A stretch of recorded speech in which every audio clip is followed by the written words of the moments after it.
नमस्कार दोस्तों, मेरा नाम है राहुल और आप देख रहे हैं object oriented programming in PHP. और दोस्तों ये चल रही है हमारी सीरीज़ कोडिग्नेटर मिनी प्रोजेक्ट की। और इस वीडियो में हमारी सीरीज़ में हम लोग अभी तक यूज़र को लॉगिन करा रहे थे, जिसमें हम लोगों ने अभी तक हमने अपना लॉगिन वेरीफाई कर लिया है। यूज़र के क्रेडेंशियल जो यूज़र नेम पासवर्ड है हम लोगों ने डाटाबेस से वेरीफाई कर लिया है। और यहाँ पे हम लोगों ने इको कराया था पासवर्ड मैच जब लॉगिन करने के बाद। अ, जैसे हम लोग यहाँ पे यूज़र नेम राहुल और पासवर्ड राहुल डाल रहे हैं, तो ये हमें लेके जा रहा है पासवर्ड मैच पे, यानी कि यहाँ पे हमें ट्रू मिल रहा है। तो अब हमें क्या करना है, इसके बाद नेक्स्ट स्टेप जो होता है हमारा, यूज़र की जो यूनिक आईडी होती है, जैसे हम लोग कोर पीएचपी में भी करते हैं वैसा ही करना है। बस हम लोग कोडिग्नेटर की लाइब्रेरीज़ का यूज़ करेंगे यहाँ पे। तो हम लोग क्या करते हैं, जो यूज़र की यूनिक आईडी होती है उसको हम लोग सेशन पे सेट कर देते हैं। और जो भी हमारे पेजेस होते हैं ऑथेंटिकेशन वाले, जैसे एडमिन पैनल के जो पेजेस होते हैं, वहाँ पे हम लोग बाद में उसको चेक करते हैं कि वो यूज़र आईडी सेट है, इसका मतलब यूज़र लॉगिन है। तो वैसे ही हमें यहाँ पे भी उसको सेशन पे सेट करना है। तो कोडिग्नेटर में सेशन पे सेट करने के लिए लाइब्रेरी आती है दोस्तों सेशन के नाम से। तो सबसे पहले उसकी लाइब्रेरी हम लोग लोड कराएंगे, $this लोड लाइब्रेरी सेशन, इस तरह से।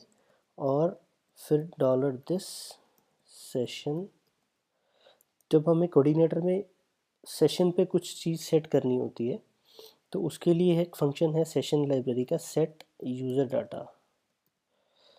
यहाँ पे उसकी हम लोग की देते हैं, मान लीजिए आईडी, और दूसरा पैरामीटर होता है जो हमें उसकी वैल्यू देनी है।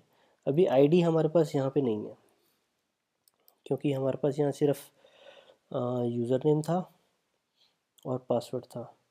और जो हमारा मॉडल है इसमें भी हम लोग यहाँ पे सिर्फ काउंट कर रहे हैं कि इस यूज़र नेम पासवर्ड वाली रोज़ हैं। अगर एक या एक से ज़्यादा है, मतलब ज़ीरो से ज़्यादा है, ट्रू है, तो यहाँ से ट्रू रिटर्न कर रहे थे, नहीं तो फॉल्स। हमने कहीं भी आईडी इसकी रखी नहीं है, तो यहाँ पे आईडी कैसे मिलेगी। अब इसके दो सॉल्यूशंस हो सकते हैं। एक ये कि हम उसका यूज़र नेम सेशन पे सेट करते हैं बजाय कि आईडी के, क्योंकि जो हमारा यूज़र नेम है एड यूज़र का, वो भी यूनिक है। ठीक है। और या फिर दूसरा ये है कि अगर हमें आईडी ही सेट करनी है तो हमें अपना मॉडिफाई करना पड़ेगा लॉगिन मॉडल। उसमें हम लोग क्या मॉडिफिकेशन करेंगे कि अगर यहाँ पे हमारा ऑथेंटिकेशन हो रहा है, हमें यूज़र नेम पासवर्ड मैच मिल रहा है, तो इंस्टेड ऑफ रिटर्निंग ट्रू, मतलब ट्रू हम लोग रिटर्न ना करके हम लोग यहाँ से रिटर्न करेंगे $q रो आईडी। इसको मैं कमेंट कर देता हूँ। अब ये $q रो आईडी क्या है, $q हमारा ये क्वेरी का ऑब्जेक्ट है। इसमें हम लोगों को अगर रिजल्ट चाहिए, मैं भी आपको दिखाता हूँ। मान लीजिए इसका एक फंक्शन होता है रिजल्ट्स, $q रिजल्ट्स। तो यहाँ पे हमें मिलती है एरे या object of object, super object, वैसे तो एरे ही होगी। एक मिनट, प्रिंट आर कर लेते हैं इसको हम लोग, एग्जिट। अब मैं आपको डिफरेंस दिखाता हूँ, एक प्री लगा दें यहाँ पे, रिफ्रेश कर रहा हूँ मैं page. Call to different method results, ये क्या हुआ, रिजल्ट होगा फिर, हाँ मैं भी भूल गया कुछ दिन से। ये देखिए, ये हमें मिल रही है एरे, जिसमें एक ऑब्जेक्ट मिल रहा है हमें स्टैंडर्ड क्लास का। ये हमारा ID, user name, password, first name, last name, जो भी रिकॉर्ड है हमारा आ गया। अगर मल्टीपल रिकॉर्ड्स होंगे तो वो यहाँ पे ये ज़ीरो इंडेक्स है, फिर 1 पे, 2 पे, 3 पे हमारे को ये ऑब्जेक्ट्स मिल जाएंगे। बेसिकली हमें कि एरे रिसीव हो रही है। लेकिन जब हम यहाँ पे रो कॉल करते हैं, देखिए, तो ये हमारे को उस रिज़ल्ट की फर्स्ट रो दे देता है। मैंने यहाँ पे रो कर दिया, इसको मैं रिफ़्रेश करता हूँ। ये देखिए, तो जो ज़ीरो इंडेक्स पे आ रहा था स्टैंडर्ड क्लास का ऑब्जेक्ट, वो हमारे को एज अ रिज़ल्ट मिल गया। ठीक है। और इस जो हमारे को रिज़ल्ट मिला उसमें से हमें चाहिए आईडी, उसकी एक प्रॉपर्टी आईडी। तो अगर मैं इसको सिंपल करके बताऊँ आपको, अब मैं ये लाइन हटा देता हूँ, तो रो इज इक्वल टू $q रो और फिर रिटर्न $रो आईडी। तो मैंने क्या किया, ये दो स्टेटमेंट्स को ज्वाइन कर दिया। यहाँ पे क्या हम वेरिएबल में लेते हैं, देखिए कभी भी हम लोग जब भी वेरिएबल बनाते हैं पीएचपी में, तो वो हमारे सर्वर की मेमोरी यूज़ करता है, वो मेमोरी में ही स्टोर होगा ना डाटा। वेरिएबल कहाँ बनेगा, आपने अगर बेसिक्स पढ़े हों सी के भी, सी अगर आपने पढ़ी है तो उसमें डिटेल में बताई जाती हैं ये चीज़ें कि मेमोरी एलोकेशन होती है। जो भी आप कोई वेरिएबल बनाओगे तो उसको कंप्यूटर की रैम में जगह दी जाती है उतने बाइट्स की जितना उसका साइज़ है। हालांकि सी में तो हम लोग मेमलॉक मेलॉक मेमोरी एलोकेशन करके एक मेथड था, उससे हम लोग पहले मेमोरी एलोकेट करते थे और फिर उसमें डाटा स्टोर करते थे। पीएचपी में वो चीज़ें डायनामिकली हो जाती हैं, आपको पहले स्पेसिफाई नहीं करना पड़ता कि हमें कितनी स्टोरेज चाहिए, है ना, तो वो ऑटोमेटिकली कर लेता है। लेकिन जगह तो वो यूज़ स्पेस जो होता है मेमोरी में यूज़ करता ही है। तो यहाँ इन दो को मैंने एक लाइन में कर दिया, एक तो हमारा कोड की एक लाइन कम हो गई और दूसरा सर्वर की मेमोरी पे लोड कम हो गया। अब वो बेशक 2 बाइट्स का हो या 2 मेगाबाइट्स का हो, मुझे नहीं पता कितना है, लेकिन वो जितना भी लोड है वेरिएबल का वो कम हो गया और कोड हमारा जो है एक लाइन कम हो गया। ठीक है, हम लोग वापस अपने टॉपिक पे आते हैं। तो यहाँ पे हम लोगों ने जो है अपनी आईडी रिटर्न कर दी। अब ये हमेशा ट्रू रहेगी। देखिए ट्रू फॉल्स का जो फंडा होता है ना, जो हम लोग चेक करते हैं पीएचपी में या कहीं भी, सी में भी इनफैक्ट, तो ज़ीरो मीन्स फॉल्स और जो भी पॉजिटिव नंबर होता है वो 1 हो, 2 हो, 3 हो, 10 हो, 15 हो, 100 हो, 50 हो, 500 हो, कोई फ़र्क नहीं पड़ता, वो उसको ट्रू ही मानेगा। और यहाँ पे हमारे पास कभी भी रो आईडी जो है, जो हमारे यूज़र का आईडी है, जैसे हमारे डेटाबेस में इस पे 1 आ रहा है, हम लोगों ने अभी इसमें भी देखा था ब्राउज़र में। तो वो जो आईडी है, जब हमने बनाया था डाटाबेस, आपको याद होगा हमने लिखा था इंटीजर अनसाइंड। अनसाइंड मीन्स 0+, है ना। अनसाइंड मीन्स 0 भी हो सकता है हालांकि उसमें, लेकिन जो हमारी आईडी होती है वो कभी भी 0 होती नहीं है, वो आईडी 1 से स्टार्ट होती है। तो अगर हम आईडी रिटर्न कर रहे हैं मीन्स हम लोग ट्रू रिटर्न कर रहे हैं। जो हम यहाँ पे इफ़ हमने कंडीशन लगाई है, इसमें अगर कोई भी नंबर आएगा 1 2 3 4 5, मतलब कोई भी हमारी आईडी आएगी, सॉरी, यहाँ पे इससे जो भी हमें रिटर्न होगा, मान लीजिए यहाँ पे अगर 1 आता है उसका रिजल्ट, 2 आता है, 4 आता है, 1000 आता है, 1902, कुछ भी आता है XYZ, तो वो ट्रू हो जाएगा। सेम चीज़ जो हम लोग रिटर्न ट्रू कर रहे थे और रिटर्न रो आईडी करेंगे, तो यहाँ पे जो इवेल्यूएशन हो रही है वो सेम हो रही है, ट्रू मिल रहा है। तो अगर वो ट्रू मिल रहा है तो बजाय, एक काम करते हैं, यहाँ पे हम लोग एक लाइन बढ़ा लेते हैं। यहाँ मैंने लगाया login is equal to this login ID.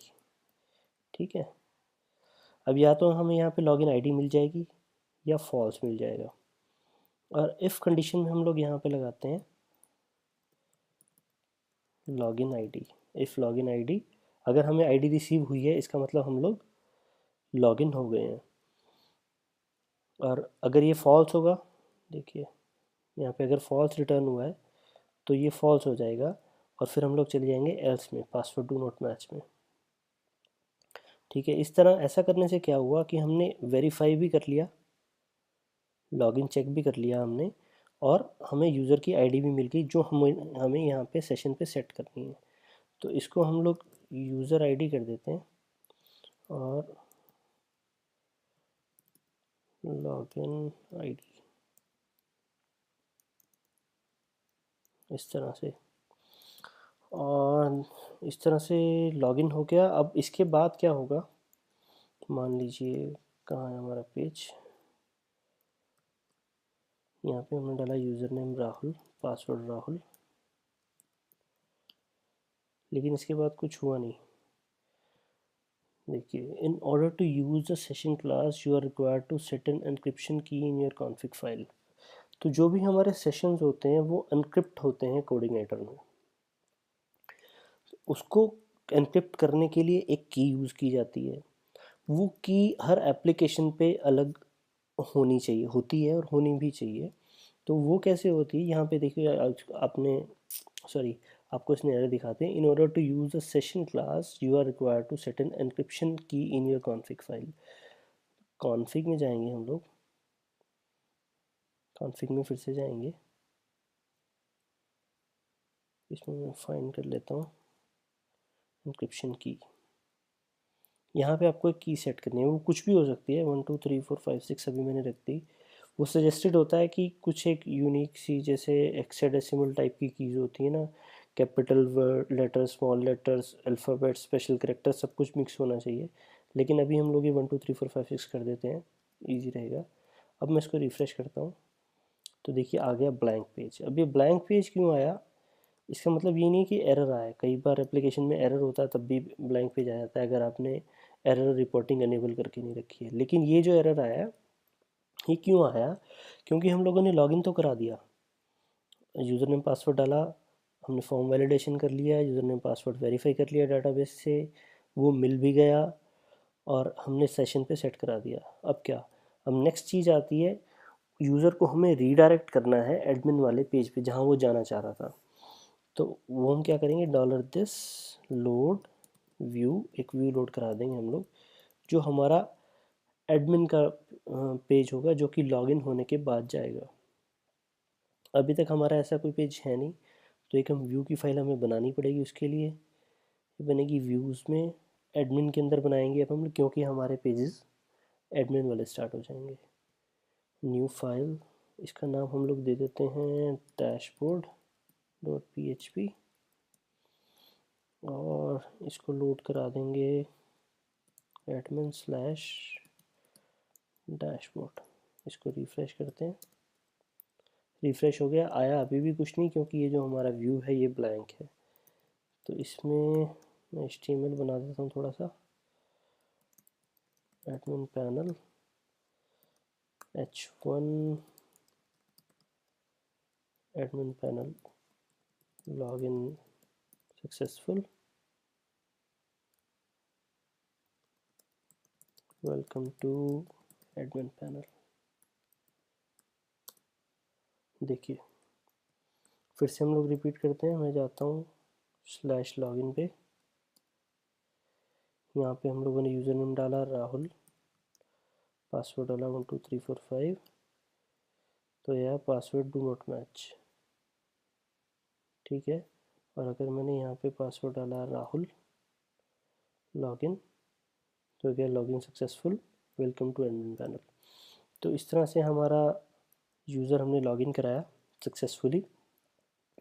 और नेक्स्ट वीडियो में हम लोग अपना एडमिन पैनल का व्यू बनाएंगे, थोड़ा सा इसको ठीक करते हैं, उसके फॉर्म वगैरह और जो हमारा व्यू बनेगा डैशबोर्ड का वो बनाएंगे। तो मैं उम्मीद करता हूँ आपको समझ में आया होगा, और नहीं आया तो आप कमेंट में छोड़िए, मैं जवाब ज़रूर दूँगा। और पसंद आया तो इसे लाइक ज़रूर कीजिए, नहीं आया तो डिसलाइक कीजिए और शेयर कीजिए। और हमारे नए चैनल्स के लिए आप सब्सक्राइब कर सकते हैं हमारे यूट्यूब चैनल पे, सॉरी नए वीडियोस के लिए आप सब्सक्राइब कर सकते हैं हमारे यूट्यूब चैनल पे। मिलते हैं हमारे नेक्स्ट वीडियो में, तब तक के लिए बाय बाय, नमस्कार।